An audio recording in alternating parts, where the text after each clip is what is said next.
Halo teman-teman, kembali lagi bersama channel Baca Cerita Film.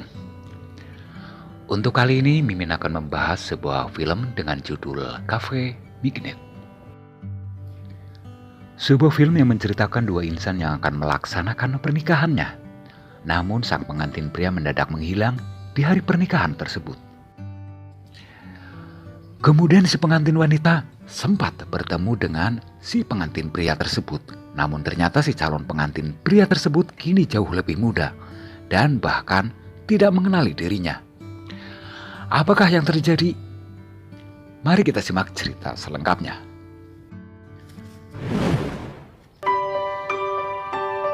Film dibuka dengan memperlihatkan seorang wanita yang berprofesi sebagai polwan. Dan dia bernama Gong Yun. Bahkan masih di kantor polisi saat itu dirinya dengan kekasihnya yang bernama Taeyong tengah sibuk berfoto satu hari menjelang pernikahan. Kemudian di malam harinya saat itu di rumah Gong Yun mengadakan acara makan bersama dengan semua teman-teman satu profesinya. Pada saat itu semua tampak berjalan lancar. Kemudian di keesokan harinya, saat itu Gong Yun dengan riasan pengantin tengah menunggu mempelai pria. Dan 1 jam telah berlalu mereka menunggu. Begitu juga dengan para tamu dan sahabat-sahabat satu profesi dari kepolisian sudah tidak sabar menunggu kedatangan mempelai pria. Kini 2 jam telah berlalu. Baik Gong Yun dan semua sahabat yang memiliki nomor telepon Gong Yun berusaha untuk menghubunginya. Namun nomor tersebut tidak dapat dihubungi. Kedatangan Taeyong adalah hal terpenting dalam hidup Gong Yun saat itu. Akhirnya saat itu habislah kesabaran Gong Yun. Mengapa sampai tega membuat dirinya menunggu dan merasa dipermainkan oleh Taeyong. Akhirnya dengan rasa malu dan kecewa Gong Yun pergi meninggalkan tamu-tamu undangannya.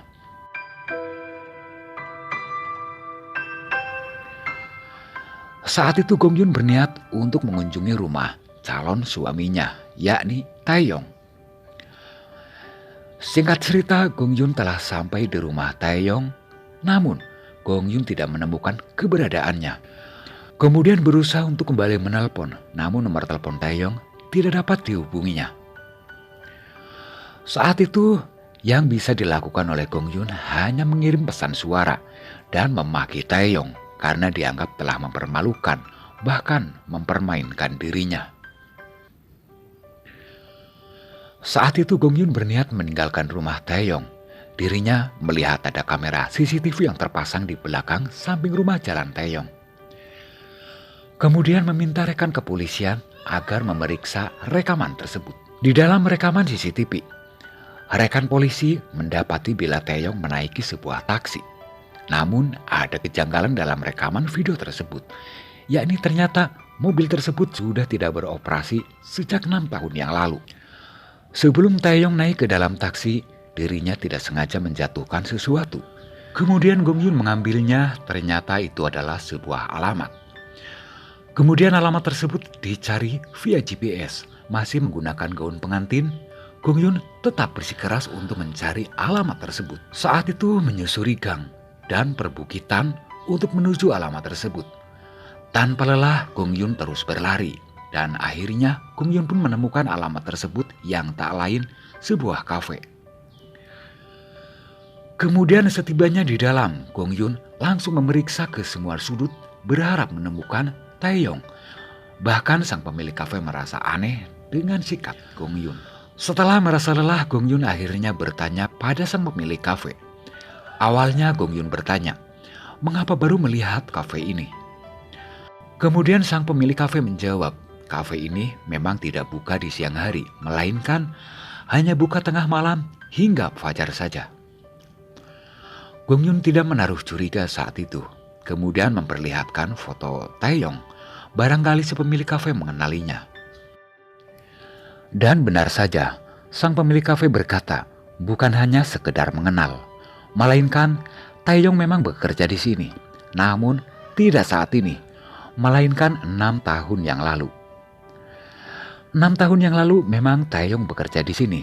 Sebenarnya 6 tahun yang lalu adalah untuk saat ini bagi Gong Yun. itu sulit dijelaskan dengan kata-kata.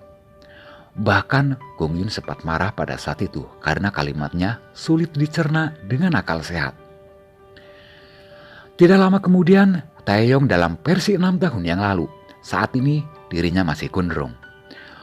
Melihat hal ini, Gong Yun tanpa basa-basi lagi. Namun untuk yang kesekian kalinya, Taeyong berhasil menangkisnya dan keheranan. Mengapa tiba-tiba ada wanita asing yang berbuat kasar pada dirinya? Dengan kejadian ini, Gong Yun semakin memuncak amarahnya karena dianggap Taeyong telah berpura-pura tidak mengenal dirinya. Alih-alih agar terhindar dari pernikahan. Bahkan saat itu dikira sedang memakai wig agar tidak dikenali. Namun itu adalah rambut asli, bahkan untuk saat ini Taeyong terlihat lebih muda. Berbeda dengan Taeyong yang dirinya kenal selama ini. Meskipun Gong Yun memaksa bila ini hanyalah kepura-puraan saja, namun sejauh ini Taeyong bersikeras bila dirinya tetap tidak mengenal Gong Yun. Dan ini baru pertama kalinya bertemu. Saat itu Gong Yun tidak bisa lagi memaksa.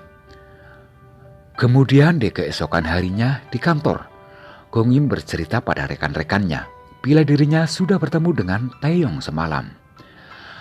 Namun ada yang aneh dengan dirinya. Kemudian bersama teman-temannya Gong Yun berniat mengunjungi kafe yang tadi malam. Namun apa yang terjadi? Bahkan di tempat yang sebelumnya sebuah kafe, kini tempat tersebut bahkan hanyalah sebuah dinding pembatas. Gong Yun saat itu merasa aneh, berpikir apakah yang tadi malam hanyalah sebuah mimpi. Kemudian di malam berikutnya, Gong Yun kembali mengunjungi tempat tersebut. Namun ternyata bila di malam hari, kafe tersebut mendadak ada. Gong Yun duduk termenung. Mengapa ini bisa terjadi? Tempat ini sangat terasa aneh bagi Gong Yun. Sementara Taeyong seperti biasa saat itu bekerja sebagai pelayan kafe.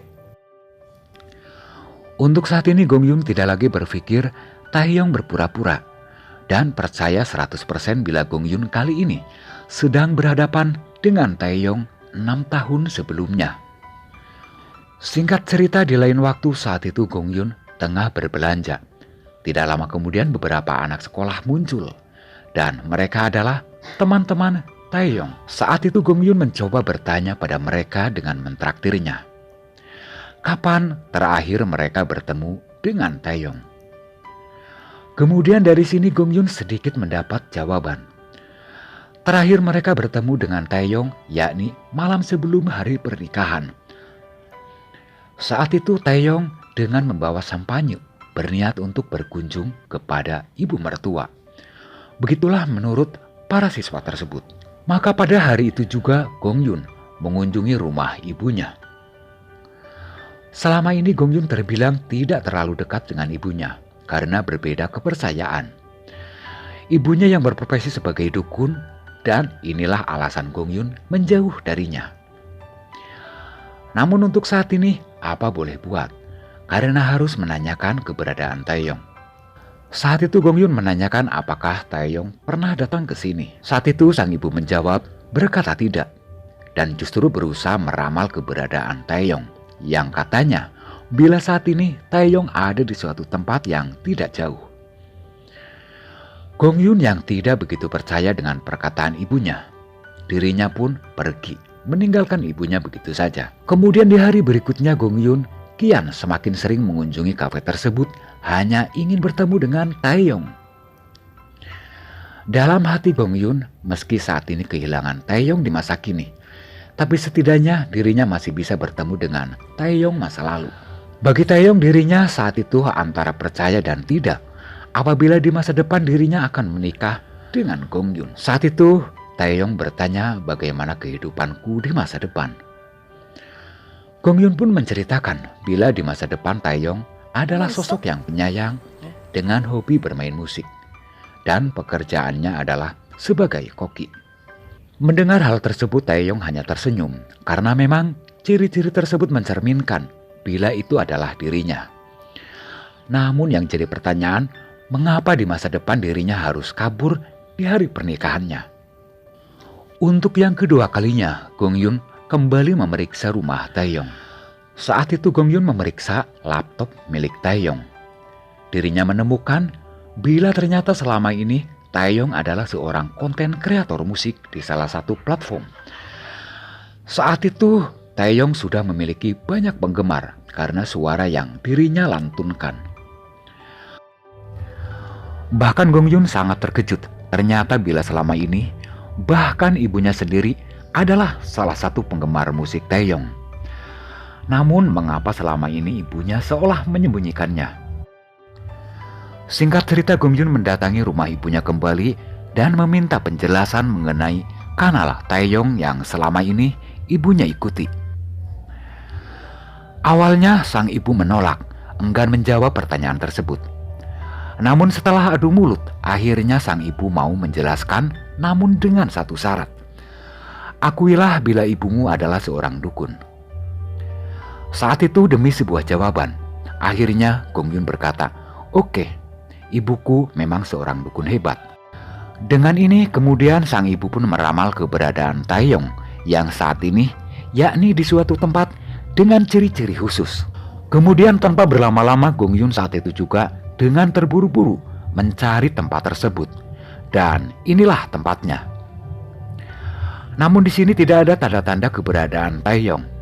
Namun tidak lama kemudian,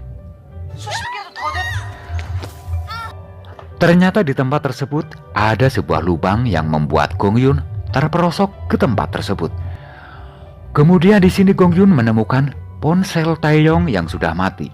Tidak jauh dari tempat itu ternyata ada seseorang yang tak lain adalah Taeyong yang sudah berhari-hari terjebak di tempat ini. Untungnya saat itu Taeyong membawa sedikit perbekalan sehingga selama ini dirinya mampu bertahan.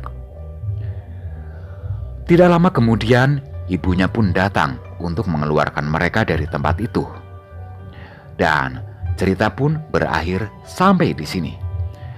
Buat teman-teman, terima kasih telah menonton review film ini. Terima kasih dan sampai jumpa di review film berikutnya.